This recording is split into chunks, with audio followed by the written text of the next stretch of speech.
அனைவருக்கும் வணக்கம். தமிழ்நாடு கலை இலக்கிய பெருமன்றம் முன்னெடுத்திருக்கின்ற மகத்தான இலக்கிய பணி இது. இந்த இலக்கிய பணி இன்றைய 73வது நாள் நிகழ்வாக அமைந்துள்ளது. இந்த நிகழ்வில் தோமுசி ரகுநாதன் மற்றும் புதுமைப்பித்தன் கதைகளை நாளும் ஒரு கதை சொல்லி வாயிலாக கேட்டு மகிழ்கிறோம், சிந்தனையை பகர்கிறோம். அந்த வகையில் இன்றைய கதை சொல்லியாக நமது மன்றத்திற்கு வருகை புரிந்து இன்றைய நிகழ்வை அழகுபடுத்த உள்ளவர் திரு த நாகலிங்கம் என்கின்ற நந்துதாசன். இவர் சொல்ல போற கதை அந்த முட்டாள் வேணு. அவர் ஏற்கனவே சொல்ல வந்த கதை கவிதை. ஆனா அந்த கவிதை கிடைக்கலன்னு அடுத்த உடனே இந்த கதை எல்லாத்துக்குமே நம்மோட ஆளுமைகள் தயாரா இருக்காங்க. எந்த நிமிஷமும் எந்த ஒரு மாற்றத்தையும் ஏற்றுக்கொள்றதுக்கு தயாரா இருக்கீங்க. இன்றைய கதை சொல்லி நீங்க உங்களை பற்றிய சுய விவரத்தை எங்களுக்கு சொல்லிட்டு அதுக்கப்புறம் நீங்க கதையை தொடங்குங்க. வாருங்கள், கதை சொல்லி கதையை தொடங்குங்க. நன்றி. வணக்கம், அனைவருக்கும் வணக்கம். நான் என்னுடைய இயற்பெயர் நாகலிங்கம். நான் திரைப்படத்துறைக்காக நந்துதாசன்ற பெயர்ல இருக்கேன். டாக்டர் நந்துதாசன் அப்படின்னு சொல்லிட்டு என்னுடைய பெயர் இருக்கும். நான் திரைப்படத்துல பாடல்கள்லாம் எழுதியிருக்கேன். பரமன் ஒரு படம் இப்போ வெளிவந்துச்சு. அதுக்கப்புறம் பணம் எனும் காகிதம் வரப்போகுது. தூவன் ஒரு படம் எழுதியிருந்தேன், அது இன்னும் வெளியே வரல. இப்போ காதல் போதை அப்படின்ற ஒரு படமும் பண்ணிட்டு இருக்கேன், அதுவுமே வெளியே வரப்போகுது. இயக்குனராகவும் அடி எடுத்து வைக்க போகிறேன். நான் இயக்குனராக தான் படம் பண்ணுறதுக்கு வந்தேன். கவிதை தெரியறதால பாட்டு எழுதுறதுக்கு ஆரம்பித்தேன். அப்படியே பாட்டு எழுதிட்டே இருக்கேன். நிறைய பக்தி பாடல்கள் எழுதியிருக்கேன். ஓம் டிவின்னு சொல்லிட்டு இப்போ ஆரம்பித்தாங்க நியூஸ் தமிழ். அதில் என்னுடைய 5 பாடல்கள் வந்து பக்தி பாடல்கள் போகும். அப்புறம் திருவண்ணாமலை பற்றிய பாடல்கள், சிவனை பற்றியது, முருகனை பற்றியது அப்படின்னு தனி ஆல்பம் பண்ணியிருக்கேன். அதே மாதிரி தனி ஆல்பம்லாம் நிறைய பண்ணியிருக்கோம். அரசியலுக்காக கூட பண்ணியிருக்கேன் பாடல்லாம். இப்போது டிவி கேக்கு கூட பாடல் எழுதிட்டு இருக்கேன். அதே சமயத்தில் இப்போது புதுச்சேரி பல்கலைக்கழகத்தில் திரையிசை பாடல்களில் சங்க இலக்கிய சொல்லாடல் என்ற தலைப்பில் வந்து ஆய்வு மேற்கொண்டுட்டு இருக்கேன், முனைவர் பட்ட ஆய்வாளராக. நான் MA English, MEd, MA Tamil, MA astrology, PFA, MEd எல்லாம் படிச்சிருக்கேன். இப்போ பிஹெச்டி பண்ணிகிட்ருக்கேன். திரையிசை பாடல்களில் வந்து ஆராய்ச்சி பண்ணிகிட்ருக்கேன். நான் காலையில் புனிதவதி மேம் சொல்லும்போது கதை சொல்லணும்னு சொல்லிட்டு முதல்ல அவங்க லிஸ்ட்டு காட்டும்போது அதில் ஃபஸ்ட்டு கவிதைன்னு இருந்தது. கவிதை எனக்கு ரொம்ப பிடிக்குன்றதால கவிதை பண்ணலாம் அப்படின்னு சொல்லிட்டு எடுத்துட்டு அதுலேருந்து நெட்டில் மதுரை ப்ராஜெக்ட் அப்படின்னு நிறைய இடத்துல தேடிக்கிட்டே இருக்கேன். அந்த கவிதைன்ற ஒரு சிறுகதை மட்டும் கிடைக்கவே இல்லை. சரி அப்படின்னு சொல்லிட்டு ஒரு 2-3 கதை படித்தேன். அதில் அந்த முட்டாள் வேணும் கொஞ்சம் ஈஸியாக இருந்தது, அதனால் அதை டக்குன்னு எடுத்துட்டேன்.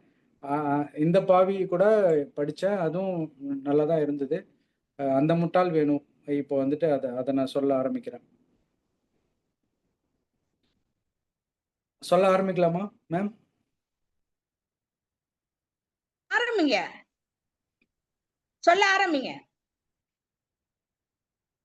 ஓகே. அந்த முட்டாள் வேணும் ஃபர்ஸ்ட் தொடங்கும் போது எப்படி தொடங்குதுன்னா, லக்ஷ்மணா ஏன் வேணு பற்றி பேசும்போது எல்லாம் அந்த முட்டாள் வேணு என்று சொல்கிறார்கள் என்று ஒருத்தர் கேட்குறாரு. அதுக்கு வேணு சொல்றாரு, என்னப்பா வேணு பற்றி உனக்கு தெரியாதா? மாம்பழத்துல இருந்துட்டு நீ வேணு பத்தி தெரிஞ்சுக்காம இருக்கிறியே, ரொம்ப அதிசயமா இருக்கு அப்படின்னு சொல்லிட்டு அவர் சொல்றாரு. அவருக்கு அதிசயமா இருந்தாலும் எனக்கு தெரியாததை ஒத்துக்கொள்ள தானே வேண்டி இருக்கு. உடனே அவர் வந்துட்டு உற்சாகமா வேணுவை பத்தியான கதையை சொல்ல ஆரம்பிக்கிறாரு. வேணுவை பத்தி உனக்கு தெரியுமே, அவன் இங்குதான் ஒரு பெரிய ஷாப் வச்சிருக்கான். இப்போ அது வந்து மாம்பழத்துல தான் குடியிருக்கான். சென்னையில மாம்பழம் இருக்குல்ல, அங்கதான் குடியிருக்கான். அங்கிருந்து கடைக்கு வருவதும் போதுமா இருக்கான். ஒரு நாள் சாயங்காலம் போர்ட் ஸ்டேஷன், இப்போ சென்னையில போர்ட் ஸ்டேஷன், பார்க் ஸ்டேஷன் அது மாதிரிலாம் இருக்கு. போர்ட் ஸ்டேஷன்ல அப்பெல்லாம் மின்சார ரயில் கிடையாது. போர்ட் ஸ்டேஷன்ல இருந்து அவன் வந்து புறப்பட தயாரா இருக்கும்போது டிக்கெட்டை வாங்கிட்டு பிளாட்ஃபாரத்துல அப்படியே உலவி கொண்டு இருந்தான். அவன் மனம் வந்து பித்து பிடிச்சவர் போல அந்த டைம்ல இருந்தது. அந்த அந்த டைம்ல ரயில்ல வந்து கூட்டமே கிடையாது. பிளாட்பாரத்துல உலவிக் கொண்டிருக்கும்போது ஒரு அழகான பெண் வந்து ரயிலில் ஏற வந்தத வந்து அவன் பார்க்குறான். அது ரொம்ப அழகா இருந்தவுடனே அவனுடைய மனசு வந்து ரொம்ப பித்து பிடிச்ச போல ஆயிருக்கு. அ அவன் வந்து அவ பின்னாடியே தொடங்குனான். அவன் வந்து ஒரு தனி பெட்டியில, தனி வண்டி அந்த வண்டியில தனி பெட்டியில ஏறுனான். அவ பிளாட்பாரத்துல அங்கும் இங்கும் அவ ஏறுனோனே இவன் உடனே ஏறல. அங்க இங்க அப்படியே அசடு வழிஞ்சுகிட்டே அ அப்படியே நோட்டம் விட்டுக்கிட்டே இருக்கான். அது வந்து ப அவர்ட்ட எப்படி பேசுறது? அப்படின்றது அவனுக்கு தெரியல. பெல் அடிக்குது. ரயில் புறப்பட தயாராகுது. உடனே அவன் ஓடி போயி அந்த ட்ரெயின்ல ஏறுறான். அந்த அந்த பெட்டியில ஏறுறான். அவளுக்கு எதிர்ல இருக்கிற பலகையில உட்கார்றான். அவள ஏறி அவ வந்துட்டு அவள இப்படி மேலும் கீழும் பார்த்துட்டு, கையில இருந்த ஒரு புத்தகத்த எடுத்து படிக்க ஆரம்பிச்சா. சில சமயம் அ அ அ அந்த அவளுடைய கண்ணு வந்து அவன தற்செயலாவே இப்படி பார்க்கும். படிச்சுட்டே இருக்கும்போது தற்செயலா இப்படி பார்க்கும். திரும்ப வந்துட்டு புத்தகத்த படிக்கிறதுக்கு அ தயாரா புத்தகத்த படிச்சுக்கிட்டு அப்படியே தனக்குள்ளே ஒரு சிரிப்பு சிரிச்சுப்பாங்கல்ல, நகைத்துக் கொள்றுதல். அது மாரி நகைத்துக் கொண்டாள். வேணுவிற்கு அ இதெல்லாம் பார்க்கும்போது எப்படி இருந்ததுன்னா, சரி என்னுடைய அழகுல தான் மயங்கி அவ சிரிக்கிறா போல இருக்கு, அப்படின்னு நெனச்சுட்டு இருக்கான். ஆனா பேசுறதுக்கு அவனுக்கு அவனுக்கு வந்துட்டு விருப்பமே இல்ல. விருப்பமே இல்லனாக்கா பயம். போயிட்டு எப்படி பேசுறது அப்படின்னு தெரியாது. அவனுக்கு வந்து வாய் அடைத்துக் கொண்டது. திடீர்னு எழுந்தான். ம எதுவுமே யோசிக்கல. யோசிக்காம ஓடி போயி அவள கட்டி புடிச்சு ஒரு முத்தம் விட்டுட்டான். உடனே அவளுக்கு வந்து ஷாக் ஆயிடுச்சு. ஆ உடனே ஒரு தள்ளிட்டு அவள குதிச்சு தள்ளிட்டு சத்தம் போட்டுட்டு அந்த சங்கிலி அபாய சங்கிலி இருக்குல்ல, அத புடிச்சு இழுத்துட்டா. வண்டி நின்னுடுச்சு. கார்டுகள் அந்த அந்த ரயில்வே கார்டுகள், போலீஸ்கள்லாம் வந்துட்டு ஆ கூட்டிட்டாங்க. அவங்கள வந்து புடிச்சு இழுத்துட்டு போயிட்டு கைது செஞ்சு ஸ்டேஷனுக்கு போனதும் அவ அவ பேசிட்டு ரிமாண்ட்ல வந்து வெளிவிட்டு வேணுவ வந்து விட்டுட்டாங்க. அப்போ வந்துட்டு இப்ப கதை சொல்றாருல்ல, அப்போ வந்து அவரு வந்து ஒரு தினசரி பத்திரிகையில வந்து வேலையில இருந்தாரு. அம் வேணு வந்து அவர பார்க்கறதுக்காக வந்திருக்காரு. அ அவனுக்கு வந்து அவருக்கு வந்து என்ன செய்யறதுன்னே தெரியல. உடனே அ இந்த விஷயங்கள்லாம் சொல்லும்போது, "போடா முட்டாள்! இந்த விஷயத்துல வந்து இப்படியா நடந்து கொள்வது?" என்று அவர் வந்து கண்டிச்சாரு.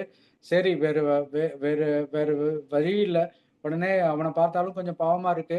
ஏதாவது ஒரு முடித்து வைக்கலாம். ஒரு மாதிரியா ஏதாவது பேசி முடித்து வைக்கலான்ட்டு, அவருக்கு தெரிஞ்ச ஒரு மாஜிஸ்ட்ரேட்ட பார்க்கறதுக்காக அவரு போறாரு.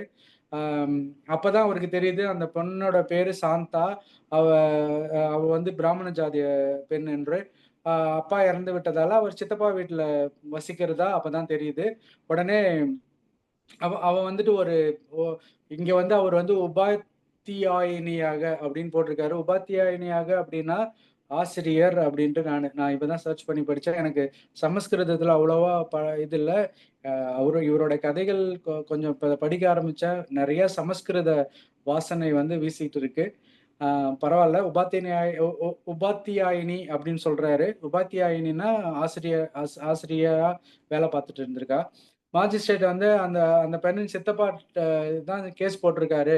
அவர்ட்ட போயிட்டு பேசுனாக்கா, கண்டிப்பா பேசி வாபஸ் வாங்குனா கேஸ தள்ளுபடி செய்றேன் அப்படின்னு சொல்றாரு. உடனே ஆ இவன இந்த இந்த கதை சொல்லி இருக்கார்ல, அவரு வந்துட்டு யோசிக்கிறாரு. யோசிச்சு, சரி அவங்க சித்தப்பா எப்படிப்பட்டவரோ, சரி அவர போய் பார்த்தா ஏதாவது பண்ணி முடிக்கலாம் அப்படின்னு சொல்லிட்டு, ஒரு மதியான வேளையில 3 மணி இருக்கும். அவர பார்க்கறதுக்காக அவரு அங்க போறாரு. அவரு ஒரு பென்ஷன் உத்தியோகஸ்தர். அவங்க சித்தப்பா. அந்த பொண்ணோடைய சித்தப்பா வந்து பென்ஷன் அ உத்தியோகஸ்தர். தியாசபிக் பைத்தியம் அப்படின்னு சொல்லிட்டு அவரு சொல்லியிருக்காரு. தியாசபிக் அப்படி தெரியல. அவருடைய சகதர்மிணி அப்படின்னா, அவருடைய சகதர்மிணி அப்படின்னு சொன்னாலும் எனக்கு புரியல. அவருடைய ஒய்ஃப்ன்னு நான் இங்க எடுத்துக்கிறேன். அ அவங்க தியாசபிக் பைத்தியம் தான். கதவை தட்டியதும் ஒரு பெண் வந்து கதவை திறக்கிறாள். இவர் போய் கதவ தட்டுறதும் ஒரு பெண் வந்து கதவ திறக்கிறா.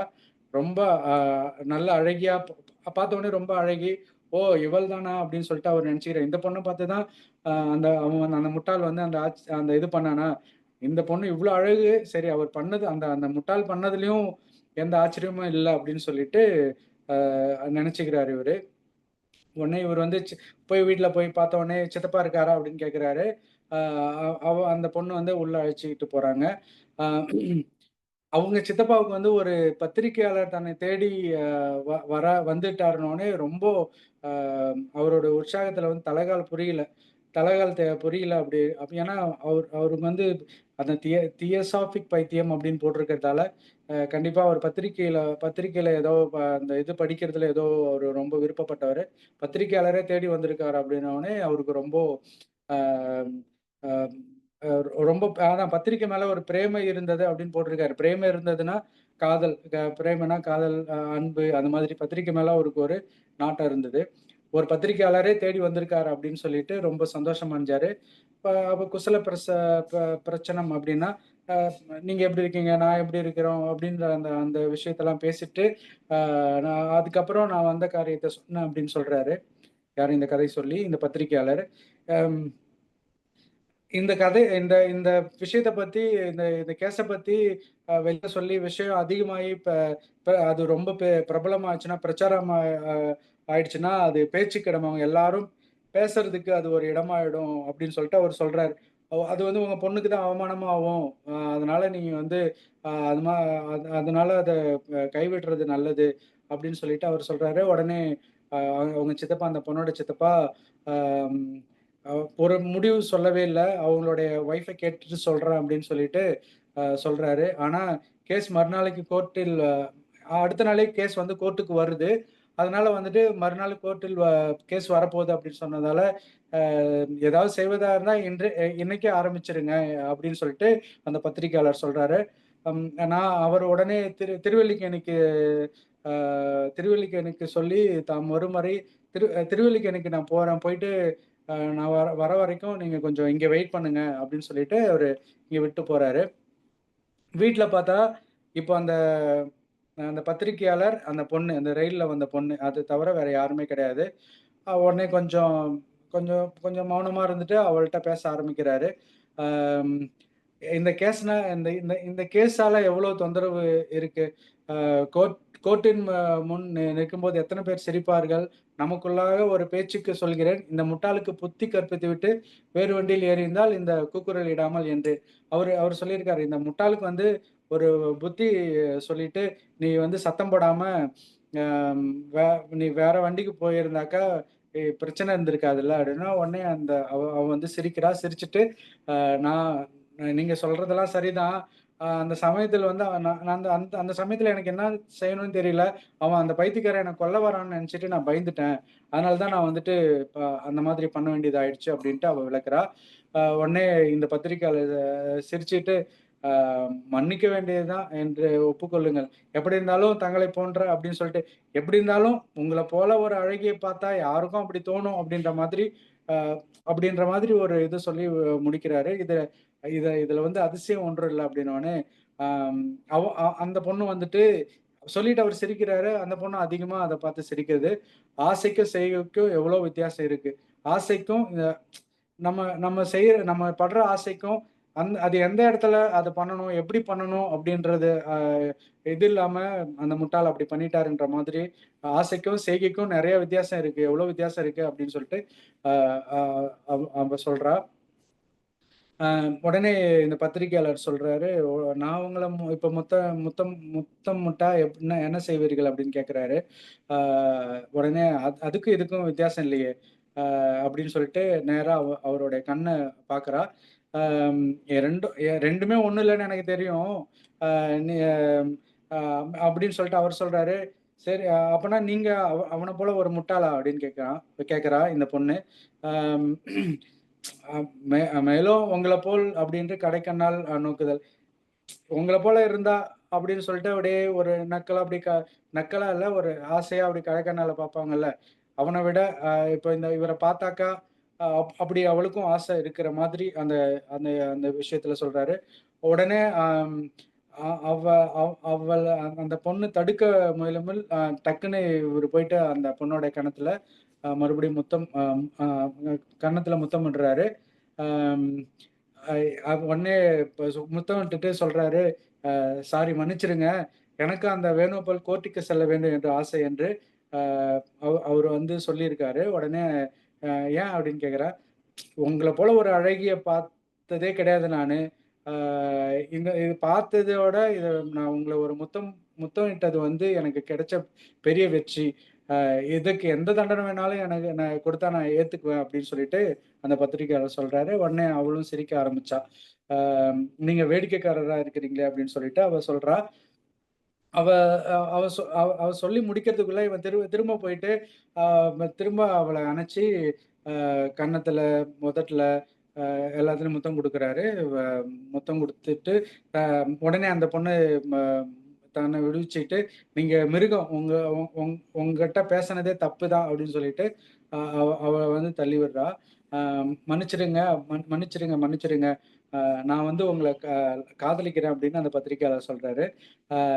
தங்க தங்க உங்களை வந்து நான் ஒரு வருஷமா காதலிக்கிறேன் அப்படின்னு சொல்லிட்டு அவருடைய மனசு அறிஞ்சு அவர் பொய் சொல்றதா சொல்றாரு. அப்புறம் அப்ப என்ன சொல்றாருன்னா, திரும்ப மேல என்ன சொல்றாருன்னா, உங்களை ஒரு வருஷத்துக்கு முன்னாடி சென்னையில பார்த்தேன். அப்பவே உங்க அழகுல மயங்கி காதல் வயப்பட்டுட்டேன். நான் நான் வேணுவுக்காக இங்க வரல. வேணு வந்துட்டு இப்ப காப்பாத்தணுன்றதுக்காக வரல. இந்த சாக்க வை இந்த இந்த இந்த இந்த இத சாக்க வச்சுட்டு உங்களைய அப்படியே பார்த்துட்டு போலாம் அப்படின்னு தான் வந்தேன் அப்படின்னு சொல்றாரு. உடனே அவளும் அவனை தழுவி முத்தமிட்டாள் அப்படின்னு சொல்லிட்டு இந்த கதையில வருது. ஒரு 7 மணி இருக்கும். இரவு 7 மணி. அந்த 3 மணிக்கு அவர் உள்ள போறாரு. அவங்க சித்தப்பா சொல்லிட்டு திருவல்லிக்கேணிக்கு போயிட்டு வரேன் அப்படின்னு சொல்லிட்டு போறாரு. திரும்ப ஒரு 7 மணி இருக்கும். அவங்க சித்தப்பா வந்து வீட்டுக்கு வராரு. இப்போ அவங்க 2 பேரும் வர வழியிலே 2 பேரும் பேசி முடிச்சுக்கிட்டாங்க போல இருக்கு. கேஸ வாபஸ் வாங்கிடலாம் அப்படின்ட்டு. உடனே அவர்கிட்ட இருந்து பிரியாவிடையும் சாந்தாவுடைய அந்த பொண்ணு ட்ரெயின்ல வந்த அந்த பொண்ணு சாந்தாவுடைய ஆலிங்கனத்தையும் பெற்றுக்கொண்டு வெளியேறினேன் அப்படின்னு சொல்றாரு. பிறகு கொஞ்ச நேரம் கழிச்சு அவளை வந்து சமீபத்துல சந்திக்க நேர்ந்தது. அவர் டிஓ வந்து அந்த பொண்ணு சாந்தா வந்து கல்யாணம் பண்ணி இருந்திருக்கா. அவருடைய கணவன் வந்து இந்த பத்திரிகையாளரை வந்து ரொம்ப மரியாதையோட வரவேற்று நீங்க வந்து இந்த முட்டாள் வேணு விஷயத்தில் எவ்வளவு மரியாதையாகவும் பக்குவமாக நடந்து கொண்டீர்கள் என்று சாந்தா அடிக்கடி புகழ்ந்து கொண்டிருந்தாள் என்று சொல்றாரு. என்று மரியாதையாக அவரை வரவேற்கிறாரு. இப்படிதான் வந்து கதை முடிஞ்சிருக்கும். இந்த கதையில வந்து பாத்தீங்கன்னா, வேணு வந்துட்டு ஒரு அழகுல மயங்கி முட்டாள்தனமா போயிட்டு அந்த பொண்ணுக்கு முத்தம் கொடுத்த ஒரு விஷயம், அது வந்து பெருசாயிட்டு கேஸ் வரைக்கும் போயிட்டு அதற்காக வாதாட வந்த அதற்காக ஒரு அவருக்கு வேணுக்கு ஹெல்ப் பண்றதுக்காக வந்த ஒரு பத்திரிகையாளர் வந்து அதே மாதிரியான ஒரு விஷயம் பண்ணியிருக்காரு. ரெண்டும் ஒரே விஷயம்தான். ஆனா எந்தெந்த நேரத்துல எப்படி அந்த நேரத்துல வந்து அது எப்படி தப்பா பட்டுச்சு, இது வந்து எப்படி பாராட்டுக்குரியதா அவங்க கணவன்கிட்ட வந்து வேற மாதிரி சொல்லி அது வந்து ஒரு பாராட்டுக்குரியதா இருக்கு. அது வந்து காலம், நேரம், இடம் அதை சார்ந்து ஒரு விஷயம் நடந்ததுன்னா அது வந்துட்டு ஏற்றுக்கொள்ளப்படும் அப்படின்ற மாதிரி அவர் முடிச்சிருக்காருன்னு எனக்கு தோணுது. இதை பத்தி உங்களுடைய கருத்துக்கள் எது இருந்தாலும் சொல்லலாம். இது ஏதோ ஒரு கவிதைன்ற ஒரு கதை படிக்க போயிட்டு இதை படிச்சுட்டு நான் இதை சொல்ல வேண்டியதாயிடுச்சு. எனக்கு சமஸ்கிருதத்துக்கும் ரொம்ப தூரம். சமஸ்கிருதத்துல நிறைய வார்த்தைகள் இதை விட முன்னாடி கதையெல்லாம் படிக்கும்போது சமஸ்கிருதம் நிறைய இருந்தது. அடுத்தது உங்களுடைய கருத்து. நான் இந்த கதையை முடிச்சுக்கிட்டேன்.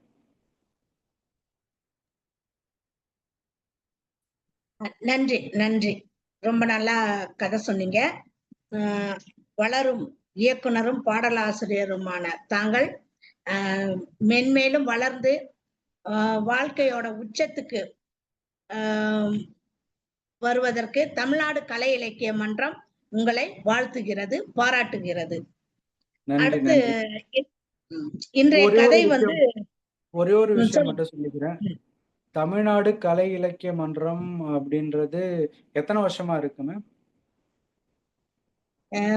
எனக்கு தெரிஞ்சு நான் இப்ப 2.5 வருஷமா இருக்கு. அதுக்கு முன்னாடி இருந்தே இருக்கு. ஒரு மேலேயே இருக்கும். நமது பொதுச் செயலாளர் ஐயா அவர்கள் பேசும்போது அதை பத்தி சொல்லுவாங்க உங்களுக்கு. சரிங்க. நான் இல்ல கலை இலக்கிய மன்றம், தமிழ்நாடு கலை இலக்கிய மன்றத்துல இருந்து நான் ஒரு விருது வாங்கியிருக்கேன். அது அதனால கேட்டேன். நான் அந்த டைம்ல இப்போ 2010, 11 டைம்ல அந்த கலைமன்றம், அந்த கலை இலக்கிய மன்றமா அப்படின்னு தெரிஞ்சுக்கிறதுக்காக. கவிமுரசுன்னு ஒரு விருது வாங்கின லியாகத் அலிகான் அவர் பண்ணாரு. காசு கலையரசனா அவரு தான் அந்த மன்றம் வச்சிருந்தாரு அப்படின்னு சொல்லியிருந்தாங்க. இந்த நிகழ்வே வந்து நமது பொதுச் செயலாளர் மருத்துவர் ஐயா வந்து தான் இந்த நிகழ்வே தொடங்கினாரு. சீரும் சிறப்புமா போயிட்டு இருக்கு. நீங்க சொன்னதை பத்தி அவரு பேசும்போது கண்டிப்பா சொல்லுவாரு உங்களுக்கு. சரிங்க அடுத்து சார். இந்த கதை வந்து பொதுவா அழகான பெண்களை கண்டாலே ஆண்களுக்கு ஒரு மாதிரி தான் இருக்கும். அது மனித இயல்பு. இதுல அந்த ஆண்களாக வரக்கூடிய 3 பேருமே வேணு, லட்சுமணன், அந்த பொண்ணோட கணவர் வெவ்வேறு இதா வர்றாங்க. அந்த பொண்ணு 3 நிலைமையும் சமாளிக்கிறா பாருங்க. இது பற்றிய பின்னோட்டத்தை இப்போ நமது ஆளுமைகள் சொல்லுவாங்க. இது பின்னோட்டத்திற்குமான நேரம். முதல்ல பின்னோட்டம் வழங்க நமது பணித்துளி ஐயா ஆ பாலசுப்ரமணியன் அவர்களை அன்புடன் அழைக்கிறேன். அனைவருக்கும் வணக்கம்.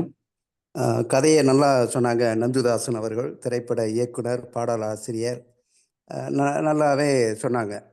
அவர் கதை சொன்ன விதம் பார்க்கும்போது இவர் அவருடைய கதையை தயாரிப்பாளர்கிட்ட சென்று சொன்னால் நிச்சயமாக வெற்றி பெறும். புரியும்படியாக தெளிவாக வரிசையாக தயக்கம் இல்லாமல் சொன்ன அந்த விதம் ரொம்ப நல்லா இருக்குது. வாழ்த்துக்கள் ஐயா, மேன்மேலும் வெற்றி பெற வாழ்த்துக்கள், பாராட்டுக்கள். இந்த கதையை அந்த முட்டாள் வேணு என்ற இந்த கதையை பார்க்கும்போது அந்த கதையில் யார் முட்டாள், இந்த கதையில் யார் முட்டாள் அப்படிங்கிற மாதிரியான ஒரு நகைச்சுவையான ஒரு உணர்வு தான் தோன்றுச்சு. ஏன் அப்படின்னா வேணு செஞ்சது மிகப்பெரிய தவறு, அது முட்டாள்தனமான தவறு தான். ஏன்னா உணர்ச்சி வசப்பட்டு செய்யக்கூடிய செயல், அதில் அவன் சிக்கிக்கிறான். ஆனால் அதிலிருந்து மீள்வதற்கான வழியும் அவனுக்கு தெரியலை. அது ஒரு ரயிலில் நடக்குது. தன்னுடைய நண்பன்கிட்ட போய் சொல்கிறான். நண்பன் அவனுக்கு வக்காலத்து வாங்குற மாதிரி, ஒரு பத்திரிகையாளனாக இருந்தால் கூட வக்காலத்து வாங்குற மாதிரி அந்த வீட்டுக்கு போகிறான், போய் பேசுகிறான். பேசிட்டு இந்த பெண்ணோட அழகை கண்டவுடனே அவனும் அதில் மயங்கிடுறான். மயங்கி அவனுடைய பேச்சுகளெல்லாம் வேறு விதமாக போகுது. ஆனால் அதை ஏற்றுக்கொண்ட அந்த சாந்தாங்கிற கேரக்டர், அதுதான் ரொம்ப நகைப்பிற்குரிய ஒரு இது.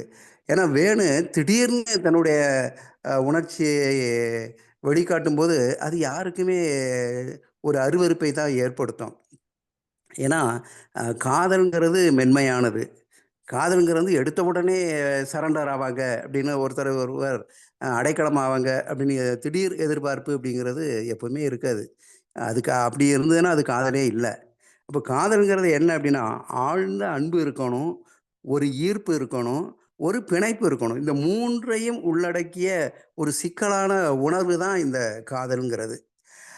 ஆனால் இங்கே வேணு கண்டதும் காதல் அப்படிங்கிற மாதிரி, கண்டதே காதல், கொண்டதே கோலம்ங்கிற மாதிரி, எடுத்தவங்க கவுத்தவங்க மாதிரி திடீர்னு ஒரு செயலில் ஈடுபட்டது அருவருக்குது தக்கது. அது அந்த பெண்ணே விரும்பலை. ஏன்னா அது அந்த நண்பன் போகும்போது சொல்கிறேன், என்னை கொல்ல வரானோ அப்படிங்கிற அளவுக்கு நான் பயந்துட்டேன். அப்போ பயத்தை தூண்டிட்டான் அந்த வேணு. அப்போ பயம் தூண்டுனா அங்கே காதலுக்கு வலிமை குறைந்து தான் போகும். ஏன்னா காதல்ங்கிறது என்னென்னா அமைதி வேணும், ஒரு நம்பிக்கை இருக்கணும், ஆழமான பிணைப்பு வேணும், அது ஒரு கெமிஸ்ட்ரி. அதை சொல்லுவாங்க இல்லையா, கெமிஸ்ட்ரி ஒர்க் அவுட் ஆகணும் அப்படிங்கிற மாதிரி வேதியியல் இணக்கம், அந்த இணக்கம் வேணும், தெளிவான புரிதல் வேணும். இது எதுவுமே இல்லாமல் திடீர்னு ஒருத்தன் போய் முத்தமிடுறான் அப்படின்னா கொல்ல வரானோ அப்படிங்கிற நினைப்பு தான் எல்லாருக்கும் தோணும். அதனால் அந்த பெண் செய்தது அவள் பக்கம் உள்ள நியாயம், அது சரி. ஆனால் அந்த நண்பன் போய் சொல்லும்போது நான் உங்களை 1 வருடமாக காதலிக்கிறேன் அப்படின்னு சொல்லும்போது அந்த பெண் அப்படியா அப்படிங்கிற மாதிரி கொஞ்சம் மயங்குறா. அது சரியில்லாத ஒன்று தான். அது புகழ்ச்சிக்கு மயங்கக்கூடிய நிலை எல்லாருக்குமே உண்டானது தான். அந்த மாதிரி அவள் மயங்குறா. இவன் துணிஞ்சு அவளையே முத்தமிடுறான். அது அது அது எந்த வகையில் அப்படின்னு எனக்கு தெரியல. அதை அவள் ஏற்றுக்கொள்கிற மாதிரி காமிக்கிறான். பின்னர் அதுக்கப்புறம் போகும்போது கணவனை சந்திக்கிறான், ஒரு வருஷம் கழிச்சுங்கிற மாதிரிலாம் வருது.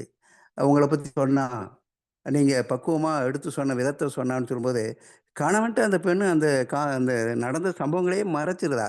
மேலோட்டமாக சொல்லியிருக்காளே தவிர என் நண்பன் வந்த பிறகு நடந்த சம்பவத்தை அவ முற்றிலுமாக மறந்து மறைத்தாள் என்று சொல்லும்போது இந்த மாதிரியான பெண்களும் இருக்கிறார்கள் அப்படிங்கிற மாதிரியான இதை காட்டுறார் புதுமைப்பித்தன் அவர்கள். ஏன்னா இது மறைக்கக்கூடாதது, ஆனால் சமுதாயத்துக்கு பயந்து போய் இதை மறைத்தாள் அப்படிங்கிறது. ஏன்னா அது அவளுக்கே ஆபத்தாக முடியும். அதனால் மறைக்கக்கூடிய ரகசியம் பெண்களிடம் தங்காது அப்படிங்கிறதெல்லாம் பொய். நான் பல இதில் சொல்லுவேன், ரகசியம் பெண்களிடம் தங்காது அப்படிங்கிறது பொய்யான ஒரு கருத்து. எந்த ரகசியம் தங்காது அப்படின்னா, மற்றவர்களை பற்றிய ரகசியம் பெண்கள்கிட்ட தங்காது. ஆனால் தன்னை பற்றிய ரகசியம் கட்டாயம் தங்கிரும். அவங்களுக்குள்ளே அது ஆழ்ந்து அமுங்கிரும். அதுக்கு நிறைய உதாரணங்கள் சொல்ல இருக்குது. அது நேரமின்மை காரணமாக அதை விட்டேன். ஆனால் எனக்கு இந்த கதையை பார்க்கும்போது அன்பினுடைய மென்மைத்தன்மை புரியாத வேணு, அவனுக்கு ஏதோ ஒரு உணர்ச்சி வசப்பட்டு செய்த அந்த தவறு, அது தவறு. அதைவிட தவறு நண்பனுக்கு ஆக வேண்டி வக்காலத்து வாங்க போன ஒரு நண்பன் அவளிடம் நடந்து கொண்டது மிகப்பெரிய தவறு. ஆக இதில் அந்த முட்டாள் வேணு அப்படின்னு தலைப்பு வச்சுட்டாரு. ஏன்னா முதல் தொடக்கம் வேணு அப்படிங்கிறதுனால சொல்லியிருக்கலாம். ஆனால் இதில் பல முட்டாள்கள் இருக்காங்க. அதில் கதை சொல்லி நாமளும் தான் முட்டாள் இல்லை. ஆனால் அதில் பல முட்டாள்கள் இருக்காங்க. சித்தப்பா ஆராயாமல் பண்ணுறாரு, அது ஒரு முட்டாள்தனம். நண்பன் ஆராயாமல் பண்ணுறான், அது ஒரு முட்டாள்தனம். சாந்தா பண்ணது படித்து ஒரு ஆசிரியையாக இருக்கக்கூடிய பெண்ணே பண்ணினது மிகப்பெரிய முட்டாள்தனம். கணவன் பாவம், அவனும் முட்டாளாக தான் இருக்கான். அது மாதிரியா வேடிக்கையான ஒரு பிணைப்பை ஒரு 4 பக்க சிறுகதையாக கொண்டு வந்த புதுமைப்பித்தன் அவர்களை எவ்வளவு பாராட்டினாலும் தகும். சமுதாயத்தில் அதுவும் அது பிராமண சமுதாயம் அப்படிங்கிற மாதிரி சொல்லக்கூடிய அந்த நிலையை நாம் பார்க்குறோம். அவங்க கொஞ்சம் பயந்த சுவாபம், நண்டுக்கே பயப்படக்கூடியவங்கன்னு சொல்லுவாங்க. அது மாதிரியான ஒரு பெண் தனக்கு எதுவும் பழி வந்து வரக்கூடாது அப்படிங்கிறதுனால தன்னுடைய கணவனிடம் கூட அதை மறைத்தாள் அப்படின்னு சொல்லும்போது இங்கே யார் முட்டாள் அப்படிங்கிறது கேள்விக்குறியாக தான் இருக்குது. வாய்ப்புக்கு நன்றி அம்மா, நன்றி. வேடிக்கையான கதை, நல்லா இருந்தது. நன்றி நன்றி நன்றிங்கம்மா. பின்னோட்டம் மிக மிக அருமை. நீங்க சொன்ன மாதிரி பெண்களோட மனசுங்கிறது அப்பயேதான் பாடி வச்சிருக்காங்கல்ல, ஆழம் எது அம்மா அந்த பொம்பளை மனசுதான் அம்மான்னு. உண்மைதான். மத்தவங்கள பற்றிய செய்தி வெளியில போகும், தன்னை பற்றிய ரகசியங்கள் தன்னுடனே புதைக்கப்படுகிறது. அதான் உண்மை. அது மாதிரி பெண்ணாகட்டும் காதலாகட்டும் மலர் போன்றது. மலரை எப்படி கையாள வேண்டும், மென்மையானது, அதை கசக்கி முகரக்கூடாது. ஆண்கள் பெரும்பாலானவங்க ரொம்ப நாகரிகமா நடக்கிறாங்க, நல்லவங்களும் இருக்காங்க. இந்த மாதிரி வேணு கணக்குல இருக்கிறவங்க சமய சந்தர்ப்பம் தெரியாம அவசரத்துல ஒரு ஆசையில அப்படி நடந்துக்கிறாங்க. நல்லது ஒரு பின்னோட்டம் வழங்கிய தங்களுக்கு நன்றி. அடுத்து முனைவர் ப. கிருஷ்ணன் ஐயா அவர்களை அன்புடன் அழைக்கிறேன்.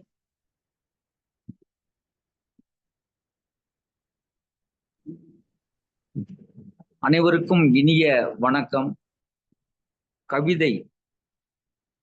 கதை சொன்னது கவிதை மாதிரி சிறப்பாக இருந்தது. பாடலாசிரியருக்கு இனிய வாழ்த்துக்கள். புதுவை பல்கலைக்கழகத்தில் முனைவர் பட்டம் செய்வதாக சொன்னார்கள். விரைவில் அவர் ஆகவும் வாழ்த்துக்கள். கதை சொல்லல் மிக அருமையாக சிறப்பாக இருந்தது. வாய்ப்புக்கு நன்றி, இனிய வாழ்த்துக்கள். மகிழ்ச்சி ஐயா. அடுத்து விஜிலா அம்மாவா உங்களை பின்னோட்டம் வழங்க வருமாறு அன்புடன் அழைக்கிறேன்.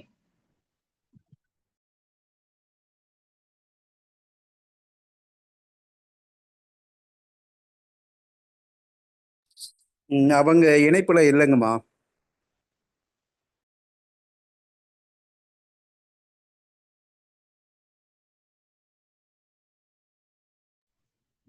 ஐயா ராமசுப்பிரமணியன் ஐயா பின்னோட்டம் வழங்க வரீங்களா?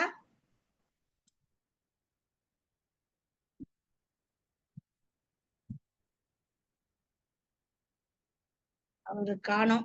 கோபிநாத், நீங்க வாங்கல, பின்னோட்டம் வழங்க வாங்க. நேத்து போராடி கதை சொன்னீங்க, இன்னைக்கு பின்னோட்டம் வழங்க வரலாமே.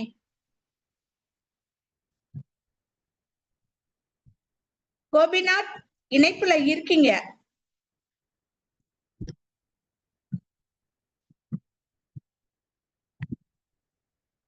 இவங்க 2 பேருமே வரல.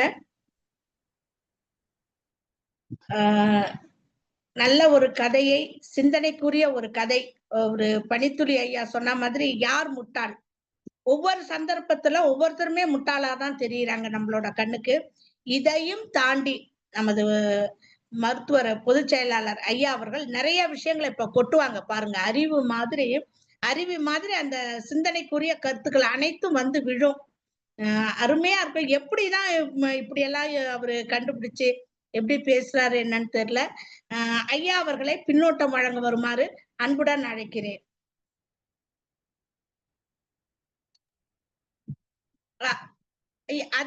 அதற்கு முன்னதாக ஐயா ஒரு கதை சொல்லிக்கு கொஞ்சம் பேச சொல்லிடுறாங்க.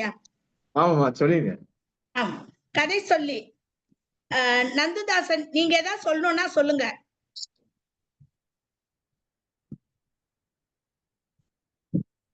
வணக்கம்மா. சொல்லுங்க. எதை பத்தின விஷயம் சொல்லணும்? நான் இப்ப எல்லாத்தையும் சொல்லிட்டேன். இப்ப கதை சொல்லிட்டீங்க. இப்போ நீங்க சொன்ன கதையை பத்தி எல்லாரும் பின்னோட்டம் சொன்னாங்கல்ல, அத பத்தி சொல்லுங்க. ஏதாவது விடுபட்டு இருந்தா அதையும் நீங்க சேர்த்து சொல்லலாம். பின்னோட்டம் வந்து சரியா சொன்னாங்க. அந்த அதை புரிஞ்சுக்கிட்ட இப்ப அவங்களுடைய மனதுக்கு ஏற்ற மாதிரி, அவங்க புரிஞ்சுக்கிட்ட விஷயத்துக்கு ஏற்ற மாதிரி, அவங்க மன ஓட்டத்துக்கு ஏற்ற மாதிரி கதையை நம்ம வந்துட்டு அதை வந்து நம்ம இது சொல்றது சொல்லலாம். அதனுடைய பின்னூட்டம் வந்து அது மாதிரிதான் அமையும். அதே மாதிரி கரெக்டா புரிஞ்சுக்கிட்டு கதை பின்னூட்டம் சொன்னாங்க. அது ரொம்ப சந்தோஷம்தான். இந்த கதையில வந்துட்டு இப்போ நீங்க சொன்ன மாதிரி அவர் சொன்ன மாதிரி இப்போ பெண்கள் அதே சமயத்துல பெண்கள் வந்துட்டு மனசுல ரொம்ப எந்த ஒரு விஷயமா இருந்தாலும் உள்ள வச்சுக்க மாட்டாங்க, எல்லாத்தையும் சொல்லிடுவாங்க அப்படின்னு சொல்லிட்டு தான் ஒரு இது இருக்கு. அவங்களுடைய விஷயம், பர்சனலான விஷயம்ன்றத வந்து கண்டிப்பா வெளில சொல்ல மாட்டாங்க. பெண்கள் வந்து ஆண்கள் கூட பர்சனலா விஷயத்த பகிர்ந்துக்குவாங்க, ஆனா பெண்கள் பகிர்ந்துக்கவே மாட்டாங்க. கணவன்கிட்ட கூட அவங்க வந்துட்டு ஒரு நல்ல மாதிரியா தான் அந்த பத்திரிகையாளரை வந்து அவர் வந்து அவங்க சொல்லியிருக்காங்க. அதுதான் வந்து இப்போ எனக்கு கதை படிக்கும்போது நான் ஒரு திடீர்னு தான் இந்த கதை படித்தேன். நான் ரொம்ப நேரமா கவிதை அப்படின்ற ஒரு கதையை தேடிட்டு இருந்தேன். அது எந்த ஒரு தொகுப்புலையும் கிடைக்கல. நிறைய இருக்கு. நீங்க கொடுத்த எல்லா கதையும் நான் பார்த்துட்டேன், ஆனா அது மட்டும் கிடையாது. அதனால வேற வழி இல்லாம சரி இதை எடுத்து படிச்சேன். இது கொஞ்சம் ஈஸியா சின்னதா இருந்ததால டக்குன்னு சொல்லிட்டேன். அதுக்கப்புறமும் ஒரு கதை படிச்சேன். அடப்பாவியோ ஏதோ ஒரு கதை நல்லா தான் இருந்தது. அந்த இவருடைய சொந்த கதை மாதிரியே தெரிஞ்சுது, ரோமியோ ஜூலியட் மாதிரி. அந்த கதையும் சொல்லி இருக்கலாம். இருந்தாலும் சரி இது இது சொல்லலாம்னு சொல்லிட்டு கொஞ்சம் ஈஸியா இருந்ததுன்னு இதை சொல்லிட்டேன். எனக்கு இன்னொரு விஷயம் என்னன்னா, சமஸ்கிருத வார்த்தைகள் நிறைய ஒரு யூஸ் பண்ணியிருக்காரு. சமஸ்கிருத வார்த்தைகள் வந்து அதனுடைய அர்த்தம் எனக்கு புரியல. அது ஒரு விஷயம் இருக்கு. சக தர்ம பத்னி அது வேற. அப்புறம் நிறைய உத்தியாயினிய ஏதோ சொல்லியிருந்தாங்க. அது வந்து நான் சர்ச் பண்ணி கொஞ்சம் தான் பார்த்தேன். மற்றவங்க இப்போ பொதுச் செயலாளர் சொல்லும் போது நிறைய சொல்லுவாருன்னு நான் எதிர்பார்க்கிறேன். நன்றி அம்மா. மகிழ்ச்சி, உங்கள் உரைக்கு மிக்க மகிழ்ச்சி. அடுத்து இது நமது பொதுச் செயலாளர் ஐயா அவர்களுக்கான நேரம். ஆளுமையே வருக, நிறைவுரை தருக.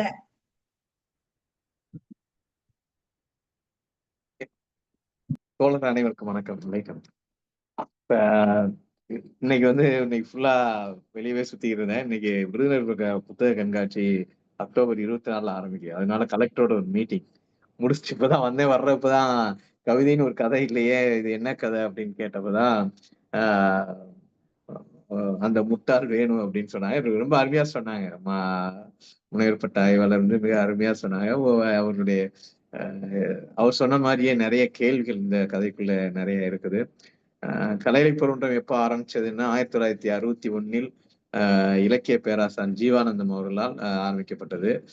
இதுல மிகப்பெரிய இலக்கிய ஆளுமைகள் பூவழகர்சாமி, கீரா, ஜெயகாந்தன், தோமுசி ரகுநாதன், இப்படி நிறைய இலக்கிய ஆளுமைகளை பூமணி, இங்க நம்ம டி.எஸ். நடராஜன், தோத்தாத்திரி, இப்படி பல்வேறு ஆளுமைகள், ஜெயகாந்தன்ல இருந்து இன்னைக்கு பொன்னியிலன் எல்லாமே பல்வேறு ஆளுமைகளை வளர்த்த ஒரு நச்சு இலக்கியங்களுக்கு எதிராக ஒரு நல்ல இலக்கியத்தை போற்றி பேண வேண்டும். இலக்கியம் சமூக மாற்றத்திற்கானது. மனிதாபிமானத்தை, போர்க்குணமிக்க மனிதாபிமானம் தான் இதனுடைய கொள்கையாக இருக்கிறது. இதுதான் அதனுடைய அமைப்பினுடைய இது பல்வேறு பணிகளை செய்து கொண்டு வருகிறது. தமிழகம், புதுவையில் செயல்படுகிறது. கிட்டத்தட்ட எல்லா மாவட்டங்களிலும் செயல்படுகிறது. இது வந்து இதோடது. இந்த முட்டாள்வேல் கதையில ஒரு இப்பதான் படிச்சு இதுல அந்த ஒரு போய் கேக்குறப்ப அந்த உரையாடல் இருக்குல்ல, அவன் வந்து கொல்ல வரான்னு நினைச்சேன், அந்த முட்டாள் ஒண்ணுமே பேசல அப்படின்னு இவர் அடுத்த வார்த்தை சொல்றார், நீங்க வந்து மன்னிச்சிடலாம், ஏன்னா உங்களை போன்ற அழகானவங்க இப்படி இது இல்லைன்னு சொன்ன உடனே அவ கொஞ்சம் சிரிக்கிறான்னு சொல்றார். அதுல இருந்தா இவர் தன்னுடைய ஆசையும் சொல்லி அவர்கிட்ட பேசுறாரு, முத்தமிடுறாரு, இதெல்லாம் செய்யறாரு. நீங்கள் சொல்வதெல்லாம் சரிதான், அந்த சமயத்தில் பயந்து விட்டேன், பைத்தியக்காரன் கொல்ல வரானாக்கும் என்று பயந்தே போனேன். அந்த முட்டாள் ஒரு வார்த்தை கூட பேசவில்லை என்றார். மன்னிக்க வேண்டியதான் இவர் சொல்றாரு என்று ஒப்புக்கொள்ளுங்கள். எப்படி இருந்தாலும் தங்களை போன்ற ஒரு புல் ஸ்டாப் வைக்க புள்ளி புள்ளியா வச்சு அதில் அதிசயம் ஒன்றும் இல்லை. தங்களை போன்ற அழகானவர்களை ஏதோ ஒரு அந்த அர்த்தத்தில் தான் சொல்லியிருக்கிறார். அவர் சிரிச்ச உடனே ஆசைக்கும் செய்கைக்கும் எவ்வளவு வித்தியாசம் இருக்கிறது அப்படின்னு உடனே சரி, அதுக்கப்புறம் தான் இவரும் அதை இது பண்றாரு. இதுல என்ன கடைசியில முடிக்கும் போது அவருடைய கணவர்கிட்டையும் இவன் செஞ்ச, அதாவது ஒரு பெண் வந்து தன்னுடைய அழகை ஒரு ஆண்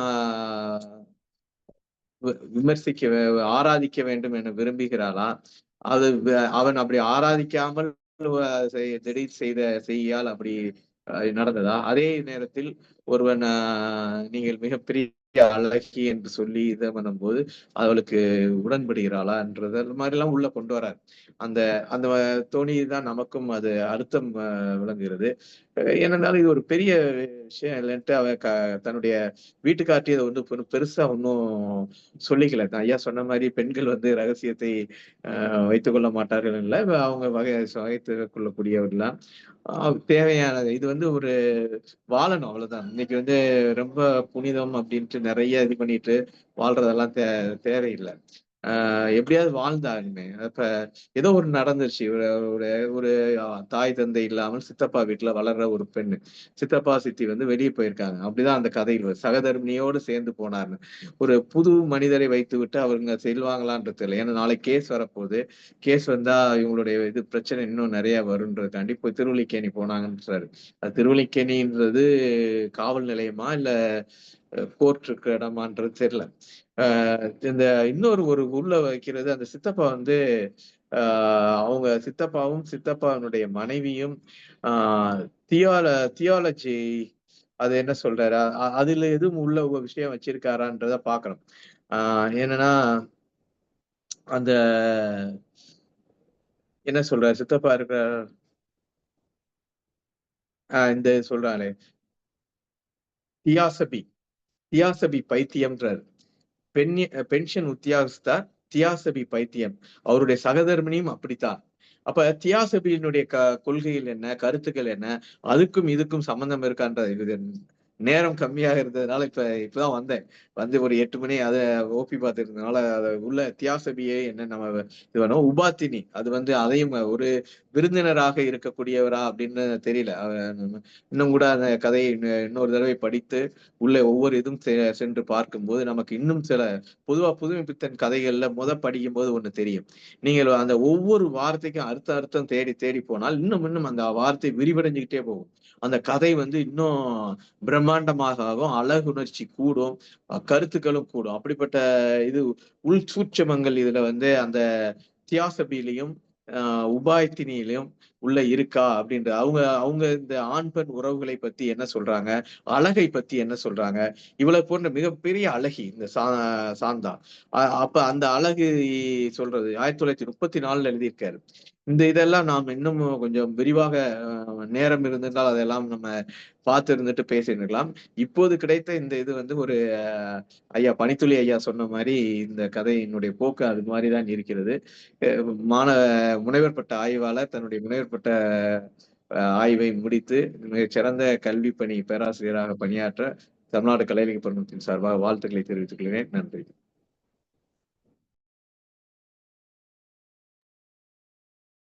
நிறைவுரை வழங்கிய ஐயா அவர்களுக்கு நன்றி. ஐயா, நாளைய நிகழ்ச்சிகள் நாளைக்கு அறிவிச்சிடலாமா? நாளைய நிகழ்ச்சிகள் பின்னர் அறிவிக்கப்படும். இன்றைய நிகழ்ச்சிகள் இத்துடன் நிறைவு பெறுகிறது. மீண்டும் நாளை இரவு 8 மணிக்கு இதே இலக்கிய பெருமன்றத்தில் நாம் அனைவரும் ஒன்று கூடுவோம், கதை கேட்போம், கருத்துக்களை பரிமாறுவோம் என்று கூறி வாய்ப்புக்கு நன்றி.